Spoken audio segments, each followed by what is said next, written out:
Hello everyone and welcome to the WTF1 podcast, Race 1000 edition. As you can probably tell, I am not Matt Gallagher. I'm Jess, but Matt's currently on holiday, so you're stuck with me hosting for this week's podcast. Very confused audio listeners. I know, right? Can't see you. Yeah, sorry about that, guys. Matt hasn't gone through some He's not decisions. mourning Charles' unfortunate race. He is genuinely on holiday. Yeah, I think wasn't he out watching the Masters in America, watching Yeah. Tiger Woods win? So The wrong sport, but we'll let him off. Yeah, we'll let him off this one time. So today I'm joined by a regular now on the WTF1 podcast, Mr. Dan Thorne. Yes, I am unfortunately regular, getting roped into this. No, it's good fun. I'm enjoying it. Good. And then also returning is the founder. Thank you. Tommy. What a race to return to. I I'm know. Really excited about this riveting Grand Prix that I've blessed everyone with my return for. So yeah, should be good. You've come back for a good one. Yeah, definitely. Speaking of which, shall we dive straight into our fans' 3-word race review? All those really positive 3-word race reviews, yeah. Yes, for hashtag Race 1000, which I don't know if you noticed, it was Race 1000? It was. Was it? Yeah. Yeah. Oh, Yeah. I wish I'd known that. So let's start with the fans, as we said. So we have one and I swear, I now know what Matty goes through when we have to read out fans' handles, because Malone Cohen. I did I'm think gonna go this. with When I was Malone putting him Cohen. down, I was like, are you going to be okay with these names? Deliberately chosen the most difficult Yeah. to read. So at Malone Cohen says nothing to see. MRCJ Lambert, not very good. Tim_Stolter, king of boring. I wonder who the king is. Was that meant to be kind of boring or king of boring? I'd say maybe kind of boring. But anyway, let's stick with king of King of boring, boring. because that Cool, sounds yeah. a bit more epic. And finally, Torn_VZ says waste of time. So again, Pretty savage race reviews. it was, but I think in some cases it's fair. I think the hype around it maybe led it up to a bit of a failure. Like anything less than spectacular, especially coming off Bahrain, it was probably going to be a bit of a tough one to follow. But let's jump in, Tommy, with your 3-word race review, which is kind of an answer to those fan 3-word race reviews. Mine is, it's one race, as in chill out, guys. That could also be the 3-word race review. Chill out, guys. Chill out, guys. Okay. Let's be honest, the race wasn't very good. Not a lot happened. Very little on-track action. Even the midfield, it was really weird because China is normally a pretty good race, right? But yeah, it's just a bit disappointing. But I heard a lot of people after the race, and we get a lot of comments, like, F1 is dead. Like, racing's over. It was so much better back in the day. And I mean, realistically, we've just had Bahrain, the race before, where, Charles almost won. It was a really exciting race. And, just chill out a little bit. I'm sure we'll have plenty of good races. It was just unfortunate that the 1000th race was a bit of a crap one. Yeah. I mean, every series has it. I watched IndyCar at the weekend, kind of hoping for the Grand Prix wasn't that great, kind of hoping for a bit of IndyCar craziness, and that was a bit unspectacular as well. It's just the way motorsport is sometimes. Yeah, and I was thinking actually, because I watched the highlights of the 2018 race, and yes, okay, it probably had more action than this year's race, but actually, if the Toro Rossos hadn't have smashed into each other, it probably would have just played out as it stood. I remember watching and being like, oh, this is getting a bit boring, and then we had the Toro Rosso collision, safety car, and all hell broke loose, and it actually turned out everyone was like, oh my god, this is an amazing race. It seems like this era of F1 is like that, where even like we were talking about Baku, like could be really good again, but if you think back to Baku last year, it wasn't a crazy race until you had that safety car. So like until you get that kind of point where it changed, that's when the crazy races sort of happen.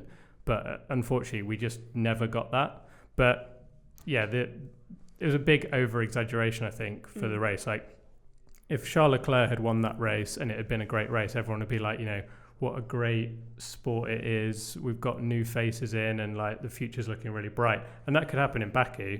Like Charles could win in Baku, and everyone would be, saying how great F1 is. So, Yeah, exactly that. And a lot of people were saying actually that the formation lap had more action than the actual race. I missed that. I went to the toilet. No! So literally the only good bit of the race, I was like, I'll go to the toilet. Nothing will happen on the parade lap. Get back for the start of the race, and missed the most exciting lap of the entire Grand Prix. So we had 2 cars spin on the formation lap, which is not something I think I can ever remember or recall seeing, that having 2 cars spin. Yeah, I can't remember 2. I can remember 1 a few times. Yeah. But for 2 cars to do it is slightly unusual. I mean, like sometimes you get races that are so good where you forget some of the epic moments that have happened. But I think this race was so bad that I'd even totally forgotten that there had been spins on the warm-up lap, because it had just been overridden by just grey mush in my head. Kubica had quite a funny quote, didn't he? That was like the most exciting part of the race was when I spun on the formation lap, and it's quite funny, that was his kind of review of the race, but also probably many fans' reviews of the race as well, because it was like the main thing. So speaking of what fans were saying, we had a couple of questions in. So little_MLO says, do you wish any other circuit had hosted the 1000th race? Not really. It doesn't really bother me, to be honest. I mean, you look back at some of the other milestone races, you had Singapore with Crashgate, Bahrain was the 900th. We had that epic battle between Rosberg and Hamilton.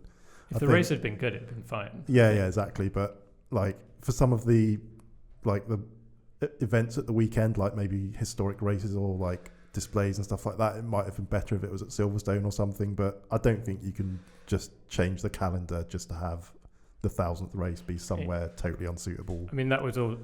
I have so many 3-word race reviews that maybe it's just because I've not been on the podcast for a while. But another one of mine was probably going to be like, why no festival? Like F1 promised this big festival to celebrate the 1000th race, and all you got was just a logo in the corner. Yeah.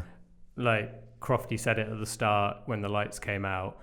Where was the classic displays? Like Damon Hill drove Graham Hill's Lotus. I only saw that on his own Instagram. Yeah. And there was a special liveried up Heritage F1 car as well. But like didn't do much coverage. Didn't really see that. I think you kind of ruined it with, I said this to you before, you kind of ruined it with your April Fool, which I started to fall for because I was on holiday. I had no idea what day it was. And I went and I was like, oh, that's cool. They're doing like special liveries for the race and like they're doing all this stuff. And then it obviously got progressively more stupid as it went along. And I was like, what date is it? Oh, it's 1st of April. Dan, just share a few snippets from that article. If you can. Well, there was some like slightly sensible stuff. So you had, like classic liveries, like displays of historic cars.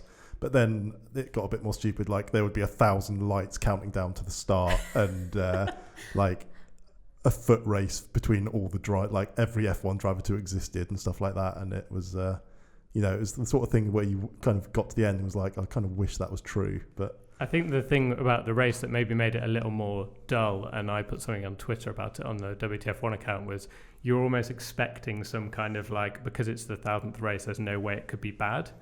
And as it got like halfway through the race, you're almost expecting like, oh, where's like the track suddenly becomes lava, or like, like you have to have square wheels for 2 laps or something stupid. But it was just, unfortunately, just a bit of a dud race. Yeah, I think for me, it was, I don't really understand why there was any. I mean, 1,000 races, and obviously there was a big debate actually as to whether it was actually the 1000th race or the 1000th World Championship event, as everyone was getting very upset about on Twitter. Shock. Yeah.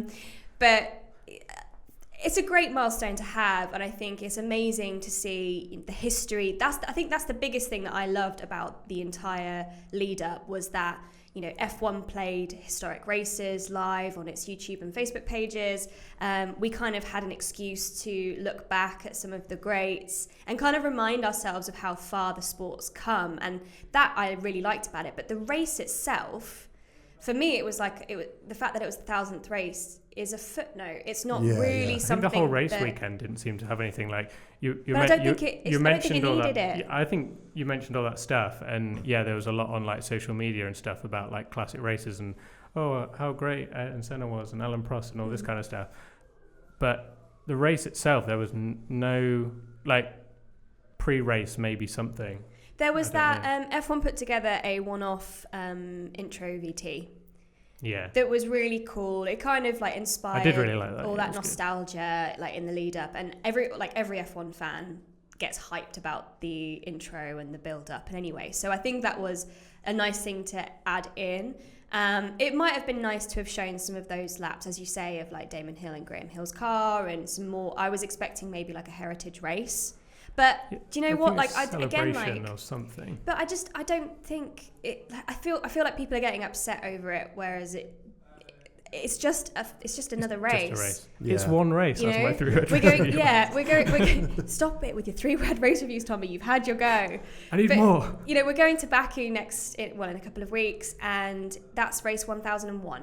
You know, it's going to keep going. I think it's. I mean, yeah. For me, it's not going to lose sleep over it. Exactly that. And I'm not going to get upset that there wasn't that much done about it, because there's so much, especially in the era of Liberty Media, there's been so much like pomp and circumstance and like overhyping and media stuff that actually sometimes I get a little bit blinded by it. So I'm actually glad that there wasn't that much. Personally, I mean, you love Monaco, so when we get to Monaco, like, you know, all that hype and a good race. That. Yeah, not just yet. But one thing that people did spot was, considering it's meant to be a special race, the camera work was shocking, to say the least. Again, I don't think I've ever seen it be that bad. Yeah, that was really strange. Like the first time it happened, it was always the same sort of thing. Like cars going through the first couple of corners, and then it would cut back to the pit straight in quite a shaky way. And the first time it happened, I was like, oh, someone's gone off at the last corner, and they're like trying to find the crashed car or something. But then it was just, oh no, it's just Ricciardo and Perez coming down the straight. And then it happened again and again and again. Yeah. And it's like, what is this? Is the director just a really big Perez fan, or like? But there was a comment, I can't remember where it was. Someone suggested it might have been on the WTF1 Instagram, where it was the director there was obviously some sort of error where instead of cutting to the straight after the first complex, they were going to the pit straight by mistake. And it was like the same mistake every single time. Like it wasn't just like shoddy camera work everywhere. It was like as soon as they came round into turn 3, you were ready for like that next shot, and it would cut back to the camera on the pit straight that wasn't ready to be filming cars. So you just had it as some kind of like jaunty angle as some of the midfield were coming by. Yeah, I think one thing it did for me was it was remind me of how tough it is to film cars moving at over 200 miles an hour. Yeah. But also that live TV, like you have one job, and that is to cut. Maybe that was F1's special thing for the 1000th race. It's like, let's remind everyone how fast F1 cars are by not being able to film them very well. It reminds me of like, it wasn't that long ago, probably like in the early 2000s, when it still used to be the local broadcaster who would control the camera work. So at like Imola, it would always just focus on the Ferraris, and it would just be like a little bit shoddy, like it still is at Monaco sometimes. Yeah. But Monaco, they still have. Do they still have that? Is that a thing? I think so. It used to be like an agreement with Bernie and the organisers, so I don't know if it still is. Monaco had its own TV director, and it was normally pretty poor. Oh yeah. So anyway, I think we can all agree that the build-up was a bit lackluster. The camera work wasn't that great, but let's actually talk about what happened in the race itself. Oh yeah. So, sorry, Dan, I'm going to cut in before you. I'm going to go with my 3 word race review after Tommy's, which was unfair Kvyat penalty. Agreed. Yes, someone actually agrees with me on this podcast. I mean, the thing is with that is you think he got a drive-through penalty for basically making a mistake in a corner, having to correct the car, which then collided with 2 McLarens. Last year, Verstappen speared into the side of Vettel, spun him round, and only got a 10-second penalty. Exactly. So that's like... I think it was a harsh penalty. I think he should have been penalised, maybe 5 or 10 seconds, but a drive-through was a bit ridiculous. I agree with you there. Like, I think some people were saying it wasn't his fault, but I think if you look back, he did have quite a swapper on, and then sort of speared, not as dramatic. It's the kind of thing that happens in a first lap. But, I mean... I think, even after he had the oversteering moment, he could have kept tighter and avoided it, but he didn't. And they pinched Sainz, him and Lando. Yeah, just like a bad luck situation sort of thing. I think that's it. And I think everybody was talking... I think Lando actually afterwards said, from his perspective, it was a racing incident. And I agree, because if you watch all the onboards... Actually, the best onboard to watch from is Stroll's, who was behind this all happening. But if you watch, I mean, Lando loves to test track limits. He loves to bouncing run over the curb, which I think, it's fine. Like he wasn't over the white line, so technically he's still within track limits. But he was running wide and then as he was trying to rejoin to make sure that he was back on track, he pinches Sainz, who then gets pinched by Kvyat's oversteer moment. So Sainz is kind of like maybe, and you can see Sainz locks up. So you have all these things happening simultaneously. Sainz was braking because he was like, oh God, I'm going to get pinched. Exactly. So Sainz is trying to back out. Kvyat has no control, always trying to gain control over his car again. And Lando's coming back onto track whilst all of this is happening. So, if any one of those moments had happened individually, you probably wouldn't have had that much of a collision, or maybe Kvyat would have slid into the side of Sainz, but it wouldn't have been as spectacular as it actually ended up with Lando flying into the air, which was really unfortunate because that completely wiped the McLarens out, to be honest. And the fact that there wasn't a safety car when they pitted meant that they didn't gain anything. It was literally just joining the back of the pack, unfortunately. But the only thing Lando gained was a meme on social media. Yeah, but bit of an old meme. Old meme. It was an old. I mean, everyone seems to love it, and it's great. I think the fact that a Formula One driver is putting a meme of his own crash on Instagram is very much feels like a new era of drivers, doesn't it? Yeah, but next time, Lando, give us a shout. We'll tell you if it's an old meme or not. Save you from that embarrassment. No, I'm joking. It was good. It was all good fun. It's all good fun. But yeah, okay. So we're all agreed then that shouldn't have been a drive-through penalty. No, it was too harsh of a penalty, and I think one of the key points is that Kvyat feels, and a lot of people feel, that his previous reputation has caused the stewards to go, oh, it's the torpedo. Kvyat's involved. Yeah, Kvyat's involved. It must be his fault. Give him a big spank. Yeah. I would love to have known what that stewarding process and how they came to that reasoning, because the stewards have access, as I was told when I went to the conference in Geneva a few months ago, they have access to a amazing data bank of every incident at every corner in every race that they ever won. So they can basically pick up any precedent before and say, okay, what was given in this incident, can we make it fair? So I don't know of any other, like, that seemed, as soon as they said a drive-through penalty, I was like, that is for a lap one incident. The thing is as well, that is so harsh. In Bahrain, there was that incident between Stroll and Grosjean as well, which looked a lot more, that wasn't given a penalty, but it looked just kind of like Stroll just sort of squeezed into Grosjean and knocked him off. It would have made more sense to me if that had got a penalty and this hadn't, rather than the other way around. So it's just a bit more inconsistency by the looks of it. Yeah. Inconsistent again. Yeah. Again, seems to be a common thread when we're talking about penalties. But so after all that happened, obviously we settled down, had a few laps, and then Dan's 3-word race review, we had this happen. Ferrari's futile fumble. Oh. Yeah. Do you want to dive a little bit into what you mean by that? Well, it's obviously the team orders between Vettel and Leclerc, and Vettel looked quicker when he was behind Leclerc, who got him off the start, and obviously, as any driver does, says, I'm quicker, let me ahead. Ferrari gave Leclerc the chance to speed up or let him through, and then it looked to me like he did pull away a little bit, but then the call came to let him through, and Charles came over the radio and said, but I've done what you asked me to, sort of thing. Then Vettel got ahead and didn't pull away and was just he locked up twice, didn't he? Trying to get away. Turn 14. He locked up twice big time. And it left Charles in the kind of danger zone of Verstappen as well. Yeah. It was. Do you think they did that because they had done the same but in reverse in Bahrain? No, I think personally it's just a little bit clumsy of Ferrari. Like, this is the first time in a long, long time they've had two top drivers who theoretically have equal status and can challenge each other, but Ferrari doesn't know how to manage that, whereas Mercedes has had years of doing it with Rosberg and Hamilton, and now occasionally Bottas and when he's on form.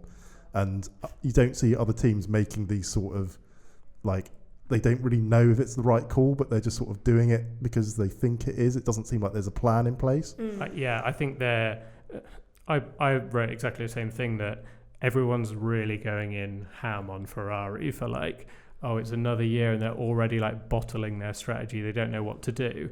And to be fair, like they're in a very difficult situation where for the first time, like you say, in a few years, like when Vettel and Kimi were racing, you pretty much would guarantee that Vettel would always be ahead.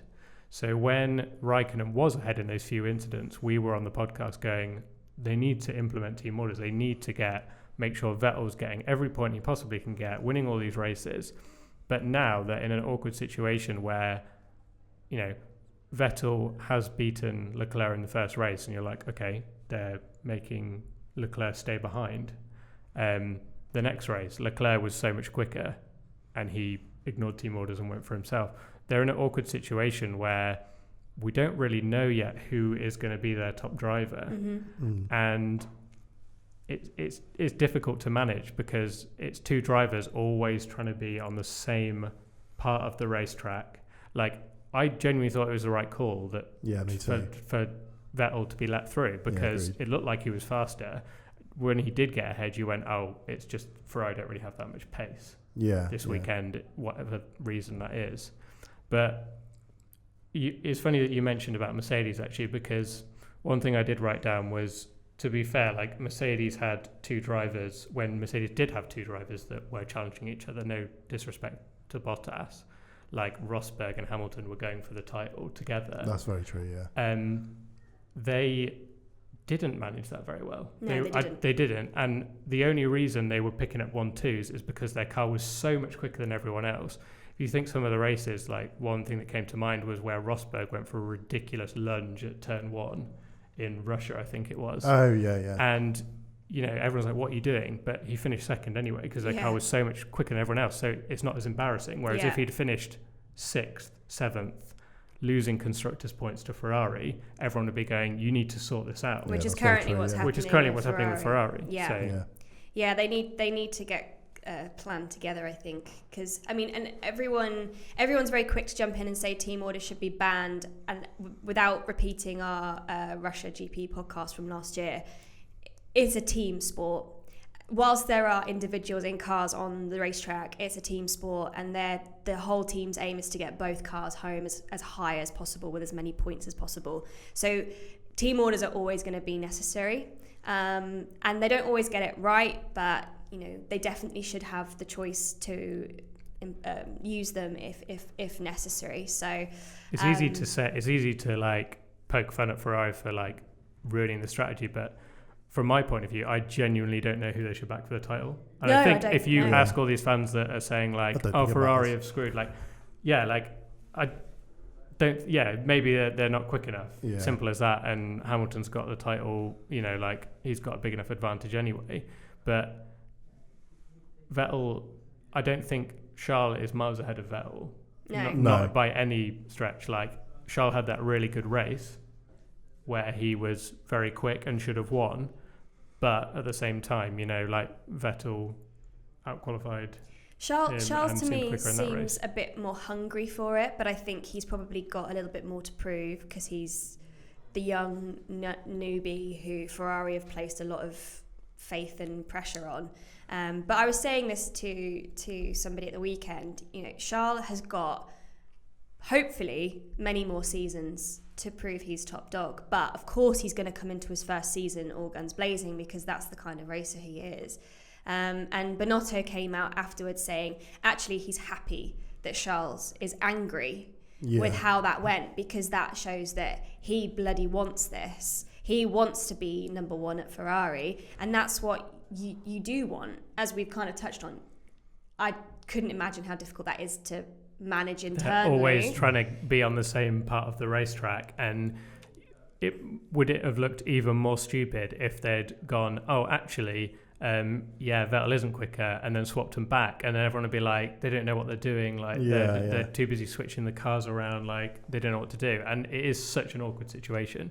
Definitely. Because their two rivals, Red Bull and Mercedes, have clear like number one drivers. Whether they don't state that they're number one drivers, they're the better drivers that are always going to be ahead, arguably. Speaking of Red Bull and the fact that they definitely don't need to worry about team orders right now, shall we have a quick conversation about the Red Bull group, should we say?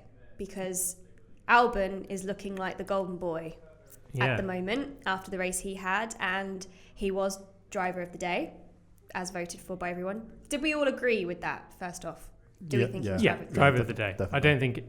Well, we'll go into it later, but yeah, like, driver of the day, yes, he did an amazing job, and what a time to do it when Gasly is clearly struggling. Like, what a time for a Toro Rosso driver when a Red Bull driver is struggling to show everyone, because no one rated this guy really. No. I think it's a big surprise. Yeah, absolutely. And especially after his accident in FP3 that put him out of quali. That was quite a tank slapper, that was, really, wasn't it? Yeah. I mean, it was just like shades of when Giovinazzi did the same a couple of years ago. It's like, it's quite a difficult corner to get right, and it seems like if you get on that AstroTurf too much, you're going round, whether you go in the wall or not is just like pure luck almost.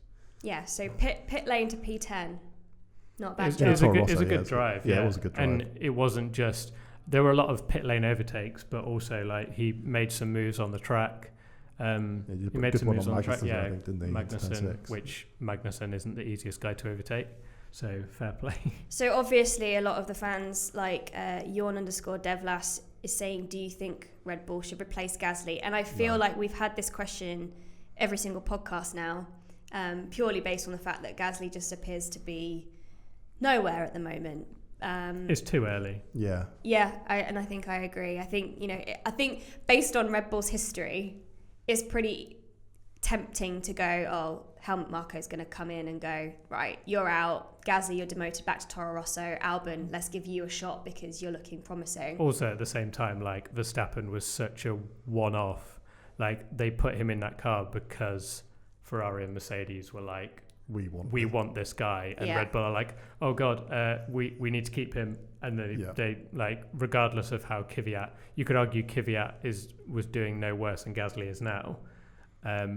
That was such an extreme situation where they needed to get Verstappen in the car, otherwise they were going to lose him to Mercedes or Ferrari, and they wanted to keep him, obviously.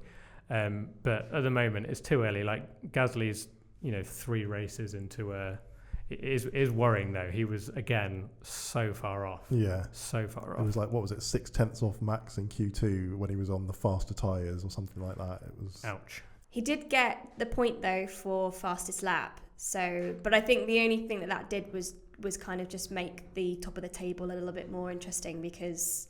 For me, it showcased just how far the top 6 are ahead. Like, a few people are like, oh, Renault are doing pretty well, they're back and stuff. But if Red Bull can make a pit stop just for fun at the end of a race, because the gap is so huge, just so they can go for fastest lap, it shows that, if anything, the top 6 are just pulling further away. Yeah, I think it was bit of a segue, but Ted's notebook returned randomly out of nowhere. Ted was back. Ted's back. But he was saying in the notebook that obviously Ricciardo finally got his first points in this race, but he finished 21 seconds behind Gasly. Gasly made 3 pit stops, and Daniel still finished 21 seconds behind. So it is another example of how far those top guys are away from. I think they're very much banking on like 2021, aren't they, and hoping that the order.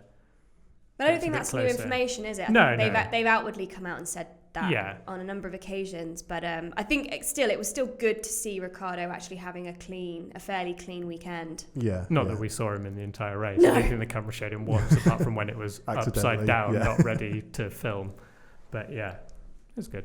Yeah, but another MGUK problem for Renault with Hülkenberg retiring. Yeah. Pretty early into the race as well, wasn't it? Lap 17, something like that. Yeah, it was very early. It doesn't look good, does it? And especially after the double retirement they had in Bahrain. Yeah, it's making Red Bull's decision to switch look like the smart move, because Red Bull and Toro Rosso have run pretty much flawlessly, reliability-wise, 3 races into the season already. So that's quite surprising, actually, because I really expected Red Bull to have a lot more mechanical issues. Not because I ever for a moment thought that all the McLaren Honda stuff was like Honda just being terrible. It's more the fact that like Red Bull are well known for like pushing their car to the limit, especially like Adrian Newey will, you know, want a car that's 25 seconds a lap faster than anything else, even if it blows up in 3 laps. But I think they were saying, I think this was being said on the Netflix documentary, that Honda allows a lot more of an input from the teams in terms of the engine development. So the engines are almost being custom made for their cars rather than Renault turning up, dropping an engine in to, I don't know, to McLaren and going, here you go. Yeah. Off you go. Just a better working relationship, I think, has made it so much better. Yeah. Right. But yeah, and another retirement for Hülkenberg as well, which is not looking. I mean, his first of this. Was it his first, or is he DNF'd already? In Bahrain. He did. Yeah. Yeah. So what was the problem in Bahrain? Because I was on holiday and missed all the post-race I think it was chat. similar, wasn't it? It was another. So they've got a chronic MGU-K problem. They brought chronic MGU-K problem. So the kinetic part of the engine is not functioning correctly. Ouch. Yeah. God, imagine if Red Bull had stuck with them. Yeah, I know. Horner versus a Beat Bull part 10. Yeah, I don't know if the world could handle that kind of level of ego, really, but there we go. So the other thing that we noticed, Tommy, you were having a lot of fun with this, was after the race finished. Oh, the best race of all time, as it was said on the screen. Exactly that. Do you want to tell us a bit more about what happened there, what you noticed? Yeah, so the cool-down room, this is how kind of dull, I guess, the race was, that we were finding anything to talk about, and an unlikely star of the race was someone who appeared on the cool-down room, which, as you see, like you know, after the race, you see these tweets that come up that says like, what a mega drive from Charles Leclerc, that's incredible, and blah, blah, blah. But one of them, let me just find it, it was so over the top that I thought it was a bit suspicious. Something like, wow. It was like, it said race 1000 had everything you could wish for the 1000th race. Wow, race 1000 was the best F1 race ever. What? Here's hoping the next 1000 are just as good. And that appeared on the screen behind Hamilton after he'd won the race in the cool-down room, and IGP manager on Twitter saw it from there, and someone was like, does this say what I think it says? That's a bit weird. So I mean, there were enthusiastic fans, and then you're just like, that is just not real, or like, who is saying that? Anyway, found the person on Twitter that had tweeted it, and the first interesting thing was the fact that they tweeted that before the race even started. They also tweeted that Bottas had won the race, and another tweet was something like congratulations Bottas, what a drive, this is a race that'll be remembered for a long time. And yeah, I was just thinking, like, this is really weird. And I noticed in his bio it said works for Formula One, which it doesn't anymore. It just says enjoy motor racing. That's what it says. Yeah. So not even enjoys motor racing, just enjoy motor racing. And then it became this whole sort of like, everyone did their best detective work. I think you found something that he was an IT engineer at FOM. Yeah. Someone else posted something on his Instagram that was like him like ready for the FOM party or something. So like my conclusion was, okay, so there's a guy that works for Formula One who's tweeting that that was the best F1 race ever. He works in IT, and his tweets are appearing on the screen. Are these even real? These tweets that are appearing on the screen. I think what a lot of people, the conclusion that a lot of people came to, which I have to agree with, is that he is responsible for testing the tweet deck as it appears on the screen, and it just so happened that his tweet appeared live. Yeah. I don't think his tweets are meant to appear, but I kept thinking, why are they still there? Because a lot of his old tweets, as you found, they were like test tweets. Still there. I think they might have been test tweets. No, exactly that. Yeah. But surely wouldn't you delete them because people are going crazy? There's some kind of conspiracy. I guess he never expected, like, when he got back and checked his Twitter notifications, He must have been literally like, going "Oh." crazy. That's the thing. There was one from Paul Ricard last year or something that said, "Oh, congratulations, Charles, on your first podium! Like an incredible career ahead of you." And then someone replied to him at that time saying, "What What are you talking What are you about? talking about?" And he said, "Oh, I just want to get on the screen at the end of a race." So I don't know if he is just genuine. Like he works for that's a coincidence, but he just genuinely wants his tweet on the Knows screen the at the end of a algorithm race. because he wrote it. Well, he I don't- does he does use all the right hashtags and emojis, a lot of emojis, and a lot of emojis. But there have been genuine tweets on the screen. I will just say, like, it's not like it's not F1 appearing on the screen every time. Like, I have heard some people that have been like, "Oh my god, my tweet made it onto the screen to the cooldown." And it was just a really funny situation that you were just like, who is this guy and why is he appearing? I feel pretty sorry for him, to be honest, because his Twitter's probably blowing up. Yeah, he must have had a bit of a shock when he got back. But I mean, maybe he doesn't even check. Maybe his Twitter is purely for. Actually, I looked at his feed. He does tweet occasionally. About Manchester Dear United. Apple, at Tim Cook, at Samsung Mobile, what on earth made you think having clicks on the phone every time a key was pressed was a good default setting? Hashtag annoyed. This poor guy's Twitter is So just getting absolutely... He definitely uses Twitter for the right reasons. Okay, to have a go at people. Anyway, it's time to move on to ABCDEF1. I feel like we need some race rundown style extreme cheesy jingle for that. Just on a xylophone badly. Yeah, we should have a xylophone in the podcast room and just do that. Oh, we can play the note for each driver that gets it. So the driver gets an A, we can bang the A at the end. Yes. Yeah, okay, maybe we introduce that for the next maybe podcast. Maybe we don't. Maybe we don't. Okay, so let's start off with a team that we've not really spoken about so far. It's because they're too good. I know. They made it look so easy, didn't they? Well, I don't... Well... This is Williams, yeah? Yeah. Yeah, no. So let's start with Lewis Hamilton. I want to clarify. So can I just clarify something? Of course. Because this is my first ABCDEF1, of course. Oh, of course it is, yeah. This is driver of the weekend, right? This is like a weekend thing, not just a race thing. We've been doing qualifying. You've been doing qualifying because have. I heard you guys mentioning about like, oh, well, he technically wasn't on pole, so you can't. Yeah, I think it's a weekend round. Obviously, the race takes major priority. Yeah. But you've got to FP2. take into account FP2. It's the big one. The FP2 performance of George Russell, it's an A. Yeah. Okay. Cool. So Lewis Hamilton, what do we think? A. Really? A? Yeah. He was so good in the race that even despite... Bottas didn't have a chance. It was like, Well, interestingly, I mean, I guess we'll come on to this when we grade Bottas, but Bottas was complaining that he got wheel spin off the start line that was directly in front of his box. Something about the white line or something? The white line, yeah.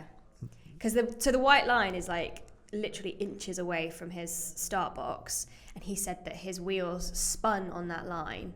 But when, again, Ted's back, and he's featuring twice in this podcast now, when he went down to check out the line, he ran his foot along it, and there's no difference in grip at all. I don't really buy it. Yeah. And if you look at the onboard as well, where he wheel spins is like after the line. It's really unusual like for Valtteri Bottas 2.0 world champion 2019 confirmed, isn't it?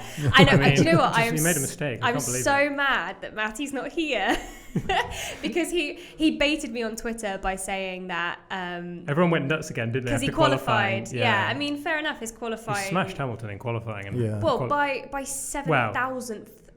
I can't say that. 7,000ths of a second. Yeah. But I mean, still he got pole, right? Yeah. So he turned up qualifying, awesome. And then usually where Lewis is weaker is the start. Yeah. But Lewis first time he actually got ahead of him. Yeah. So okay. Hamilton A, Bottas B. B. Yeah. Okay. Agreed. Cool. So Ferrari, Sebastian Vettel. C. Well, it's hard. I would say B because. Why a B, not a C? Well, because it didn't have the pace. It just didn't have the pace, and he didn't do much wrong, sort of thing. Locked up a couple of times to get ahead, but it didn't make any. He fended off Verstappen really well as well. Yeah, the one bit of overtaking, he did defend quite well, I thought. Yeah. He probably did as well as Bottas, actually. Now I think about it, so B. Yeah. B. Let's go for a B. Okay, Charles Leclerc. C. I think made a mistake in qualifying, and he was very unhappy with himself about it. And he did look slow at the start of the race. I know Vettel didn't pull away, but yeah, I think the one thing I think I will give him credit for is how magnanimous he was at in his post-race interviews. Yeah. Like he could have had a complete hissy fit. Like Verstappen wouldn't have done that. I didn't want to say it because people would come after me, but you I'm said a it for me, fanboy, so I'm Tommy. allowed. So there we go. Okay, so what we're saying, a C for Charles. Yeah, That is what his name begins with. C for Charles. S for Charles. Red Bull, Max Verstappen. A star. No, I'm joking. B. We did It's nothing like- wrong. it's Like, like he's hard to getting rate. he's getting the maximum, no pun Way intended, pun. out of the car. Like, do you know what I mean? Like, he's the thing that I'm quite enjoying this year is that he's actually started the season and getting points on the board. Yeah. 'Cause Yeah, he's when third you in the championship, isn't you he? get halfway through the season and there's all those stats that's like Verstappen is like scored the most points out of anyone at the end of the season, but he always bottled the start of the championship. Now he's like in the mix. Yeah, he's doing good. So And making moves. he went for it. He's the only one that was like, this race doesn't have enough overtaking. Lunge. We were joking that his lunge was the best part of the entire race, and it was a lunge that led to no overtake. No overtake. And it was he clean. knew it was that was his only moment. I think B, A. It's hard. It's hard. really like hard. in It's between A and B because Yeah. he didn't do anything that special, but he didn't do anything wrong, and it was a really Let's go solid for an A simply because he did try and overtake. Yeah. An A. Okay. Gasly. D again. A He D, had I no think. pace. Yeah. He got fastest lap. The but thing only with because- Gasly is, I think, if he was consistently like 3 or 4 tenths behind, then you could say like, oh yeah, he's struggling a lot. But he's so far behind, it's like there must be some sort of problem. He Like was fundamentally with his. Was it like the Q1? He was like a second off Verstappen. Or Yeah, something yeah. Insane. Yeah. He needs to pick up his pace. So Yeah. D. He needs a confidence boosting something. He needs to take a look at his scorecard because it's not looking very good at the moment. Renault and Daniel Ricciardo. B. I can't remember. Did he out qualify Hulkenberg or not? Yes. He did. Just Well, then I'd probably go A. A. 'Cause He made a again, one-stop he work, was- didn't he? Yeah, Like, made a one-stop He work. had a very lonely race, didn't he? He was You just kind didn't of see him. stuck I in think the we had a middle. few comments that were like, "Where was Ricciardo?" Yeah, but he didn't screw up everybody's fantasy tables this time. So yeah. there you go. Although I did remove him from my fantasy team. That's why he did well. I know. I think that's why. So there you go. I'll leave you off, Daniel, and maybe you'll have a good rest of the season. Nico Hulkenberg. Wasn't a great weekend for him. I'd go C, I C. think. Yeah. Yeah. Like, I know the mistake wasn't his fault, like the failure, but he did get out qualified by his teammate. And they had a bad start as well. He did. Was it Raikkonen that got him? Raikkonen overtook Hulkenberg at some point. I can't remember which lap it was on now. I did make a note of it, but now I can't find it. The midfield was really hard to follow, especially because they weren't really showing it either. No. Yeah. Okay. So we're going to give him a C. Yeah, it's Yeah. C. Okay. A team that didn't really turn up at all. Haas. They've seemed to have this thing lately where they seem to qualify all right. I know they didn't do They that get well into this Q3 weekend. though, don't they? Yeah. And then they just fall away completely in the race, like really badly. So Roman Grosjean. Let's start with him. What do we give him out? C. I'd go for a B because he didn't. You can't really say out qualified Magnussen because they didn't set a lap in Q3. But he finished 11th. He was closing on Albon at the end in a car that wasn't that great, I suppose. C. Well, no, I think Why? B again. It's like If it's you're a gonna problem give- with a if really we're- boring race where everyone had really sort of solid drives. It's hard to. Yeah, there was no real standout person No. either, was there? And I guess the same can be said for Magnussen. Yeah, I'd go C for C Magnussen plus. because he got Okay. beaten by Grosjean. All right, so let's move on to the McLaren boys, who we've already kind of touched on and didn't have a great race. Carlos Sainz. This is so hard to. Yeah. It's really tough To be honest, rate them. I was reasonably impressed that he got to the end. He beat Giovinazzi, I think, in the end, didn't he? So after that first lap, he did sort of get back into it. It's a bit of a shame because I think Sainz has shown some good pace, and obviously he had the mare in Bahrain as well. Yeah. Like, I'm looking forward to seeing how he does in Baku. He just needs he's he been needs a unlucky. clean weekend. Yeah, he needs a clean race. Because it looks like we would touch on this in the last podcast as well. He looks like he's got everything there to actually really take it to the midfield and kind of bring McLaren right up there, but just hasn't had a clean weekend. B, C, B. I don't, because I think he was, although we're going to say it's a racing incident, he was partly to blame for that collision. So I don't think I can give him anything higher than a C. It's really hard not to just rate all the midfield C when you won't really see them. True. Yeah. See them. See them. And what about Lando? Probably Same. Same. See, this is the thing. Like, there was nothing of note, so it's really hard to rate people. C's for McLaren. Perez. A. Perez. He was really good. He was. Really He impressed. was my driver of the weekend. Oh, really? Not Albon? No, because of Albon's crash. I don't think you can give him driver Yeah, of the that's weekend. I would agree. But yeah, Perez was very impressive. He qualified In what way? reasonably well for the He made a one-stop where he qualified well. I know his teammate isn't doing that well. awesome start. Yeah, awesome start. And, you know... He was hounding Ricciardo for most of the race, to be honest. Yeah. And I don't think the racing point is... At the start, you were like, oh, right, Perez is right up there, like challenging. It's pretty impressive. Lance Stroll, then, his teammate. D. Yeah, just... C. You didn't see him the whole race No, I again. don't. Yeah. If you told me he failed to start, I'd probably believe you. I think D, just because he was so lost compared to his teammates' performance. Okay. So let's go with that. Let's do that then. Yeah. Alfa Romeo and Kimi Raikkonen had a decent race. I was going to say A. I was He's doing gonna really say well A. this season. He's doing well. He's impressed me a lot. He's Him and Albon were seventh in the title. Yeah. Only just been overtaken by Gasly in a Red Bull in the championship, which is pretty impressive for a team that were last in the Constructors' Championship like 2 years ago. So A? I A's give across the him an A. board. Yeah, Nice. he's doing a solid job. Okay. Giovinazzi. Was he in the race? He's becoming like a bit like Esteban Gutierrez for me, where Yeah. he does okay, but he's just not really there in the mix. I kind of hope he does because I think he's a quick driver. But Analogies. He's a bit of an Esteban Gutierrez. Okay. So what are we giving him? An Esteban Gutierrez. That's what we're giving No, him. no. I need an A, B, C, D, E, or F. Oh, no, there's no E. A, B, C, D, Esteban Gutierrez. No. Come on now, guys. What are we giving him as a grade? C. A C. I reckon a D. I think a D, to be okay, honest. D. Yeah. Wow, you were so easy no, to no. convince. No, go for a C because he didn't get to run at all in qualifying, so he did have to start from the back. And that wasn't his fault. No. Okay, all right. So Toro Rosso and Torpedo. D. C, D, C, D. C, C, D. He qualified well.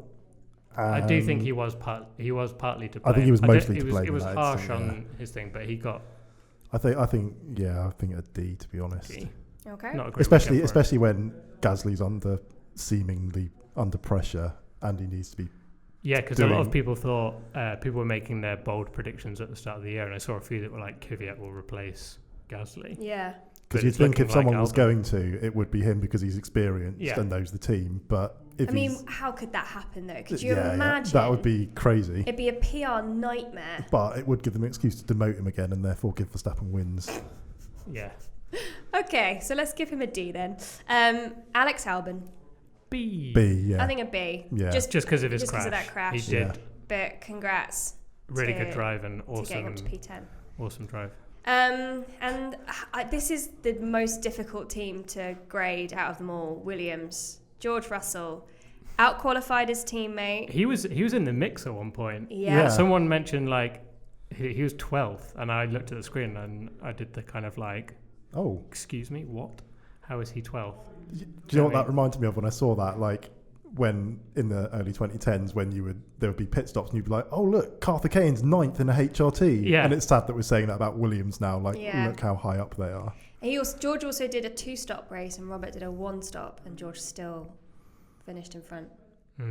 Not That's so difficult good though, because there's all Robert. these things about Kubica's car is damaged and it's still like the testing chassis. It's not as good as George's. So it's yeah, I heard that conspiracy theory, whether it's legit or not. Yeah.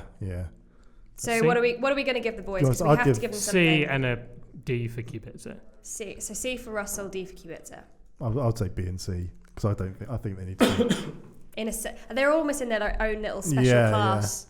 You know the kids that get kind of taken off to their own like extra schooling bits. That's kind of where Williams is at the moment. Okay.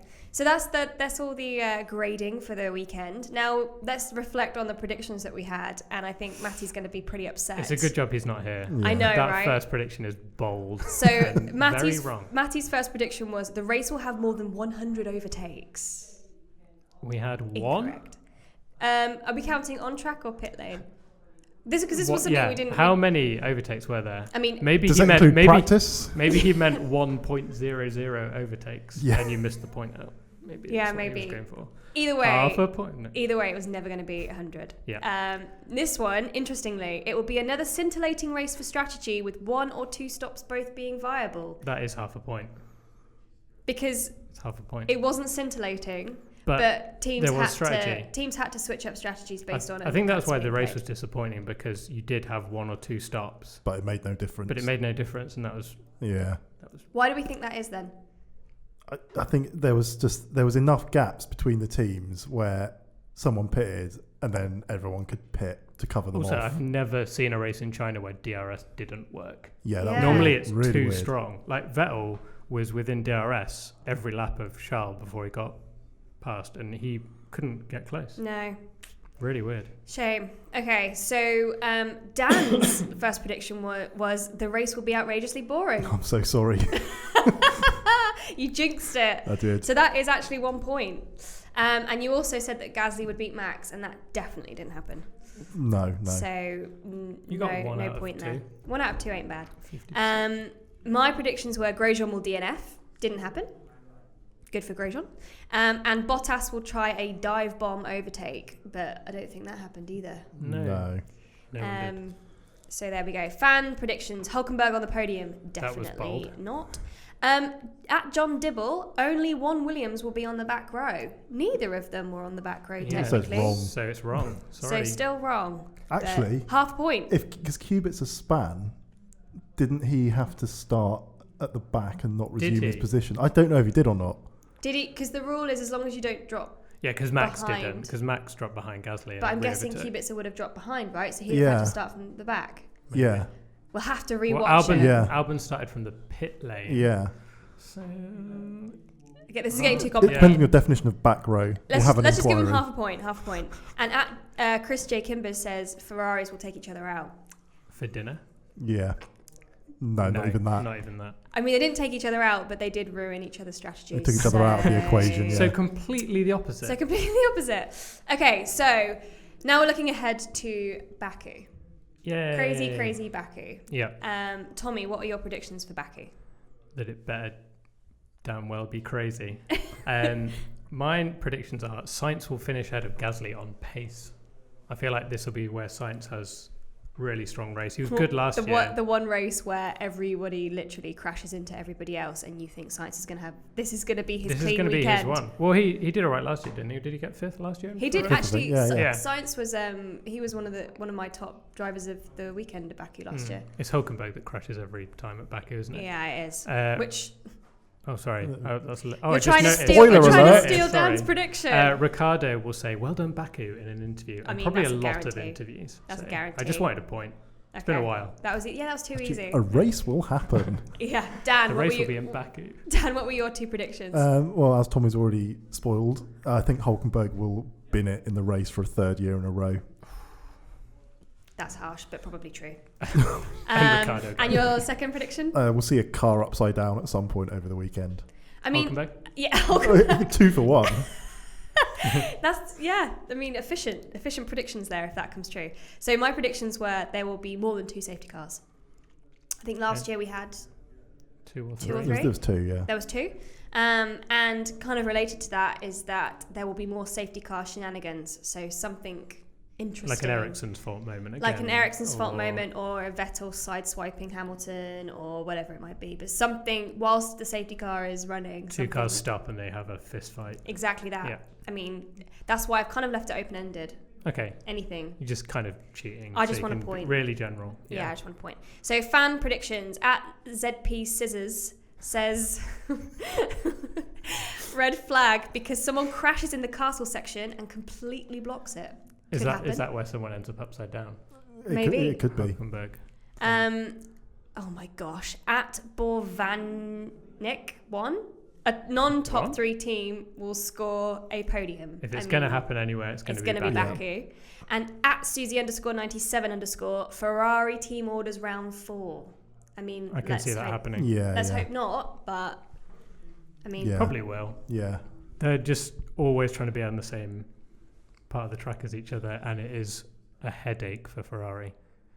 yeah, completely. But so that brings us to the end of the podcast. Hope you've enjoyed listening. I hope we gave some commentary over a race where a lot didn't really happen. I was saying it's normally we have so many things to cover that we worry about missing stuff, whereas at least we could expand a little more on the two things that happened during the race. One thing we didn't talk about was the Mercedes double pit. That was impressive. They're just, why are we talking about this at the end of the podcast? Like, when we had nothing to talk about, why are we talking about it now? But there we go. They're just too good at the moment. It's quite annoying. But good to see that they actually learned from last year, because famously last year was where the Red Bulls double stacked. And they were just showing off, weren't they? Well, I don't know if they were, because that was quite risky. Like, it was quite risky to bring both the top two drivers in like that. Yeah. But it covered off the potential undercut there, so... Yeah, they had the space to do it, so why not? Why not? They've got to challenge themselves somehow. There you go, Mercedes. Last minute nod to your double stack pit stop. But that's it. That's all from us. Next time we will be hopefully in Baku. We'll definitely be there. We just don't know if we're going to film the podcast there or not. So we'll see what happens. Thanks ever so much for watching, listening. Get involved in the conversation. If you're watching on YouTube, comments down below. If you're listening on an audio platform, make sure you tweet us. Or Instagram DM us, however you want to reach out. If you agree with us, don't agree with us. And if you've enjoyed the podcast, please do leave us a rating. It helps us a lot and get more people listening to the podcast. So do that. Give us a thumbs up. And well done for you for being a presenter. I know. I'm definitely like, Matty can come back next time. Link in description. Link in description. Don't forget to like and subscribe. All that YouTube jazz. Hit the bell icon. You did well. But there we go. Hope you've lasted this long into the podcast, and that'd be a good sign for me. But that's it from us. We'll see you next time. Bye. Ta-ra. Well done, Baku.